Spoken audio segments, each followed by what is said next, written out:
Ini Kejaksaan Agung menetapkan anak pengusaha minyak Riza Khalid sebagai tersangka kasus dugaan korupsi Pertamina. Dia adalah Muhammad Keri Adrianto Riza alias MKAR yang dinyatakan terlibat dalam kasus dugaan korupsi tata kelola minyak mentah dan produk kilang pada PT Pertamina tahun 2018-2023. Dan selain MKAR, 6 tersangka lainnya ada Direktur Utama PT Pertamina Patraniaga Rifa Siahaan dan juga Direktur Utama PT Pertamina International Shipping Yoki Firnandi. Kemudian SDS selaku Direktur Feedstock dan Product Optimization PT Kilang Pertamina Internasional dan juga AP selaku Feedstock Management. Kemudian apa sebenarnya peran dari anak Riza Khalid yaitu Muhammad Keri Adrianto Riza dalam kasus korupsi ini?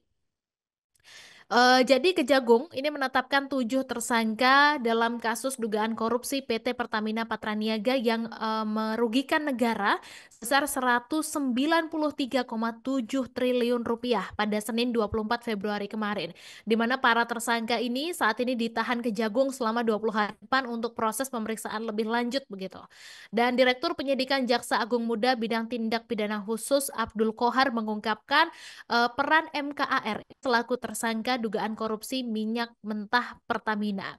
Jadi penyidikan perkara dilaksanakan setelah surat perintah penyidikan pertama dikeluarkan 24 Oktober dan penyidik menyimpulkan bahwa terdapat perbuatan tindak pidana korupsi yang merugikan negara dengan alat bukti 90 orang saksi, 2 ahli, 969 dokumen dan juga 4 barang bukti elektronik di mana MKAR ini menjadi tersangka korupsi tata kelola mentah Pertamina karena berstatus sebagai beneficial owner PT Navigator Katuliwa, di mana beneficial owner ini merupakan orang yang berhak memiliki hak manfaat dari suatu korporasi, perusahaan, atau rekening.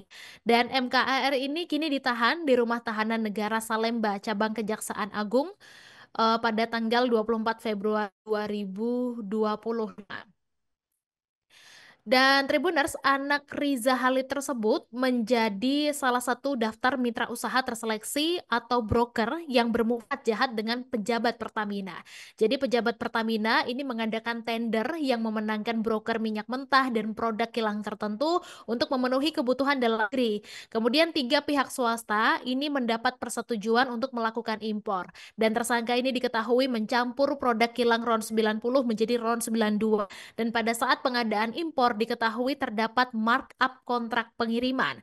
Dan tindakan tersebut membuat negara mengeluarkan fee lebih besar sampai 13 hingga 15% untuk pengiriman minyak mentah dan juga produk kilang impor. Kemudian tersangka MKAR yang menjabat sebagai beneficial owner PT Navigator Katulistiwa pun mendapatkan keuntungan dari transaksi tersebut, di mana perusahaannya bertugas untuk mengirimkan produk minyak mentah dan juga produk kilang impor melalui jalur laut. Download Tribun X sekarang, menghadirkan lokal menjadi Indonesia.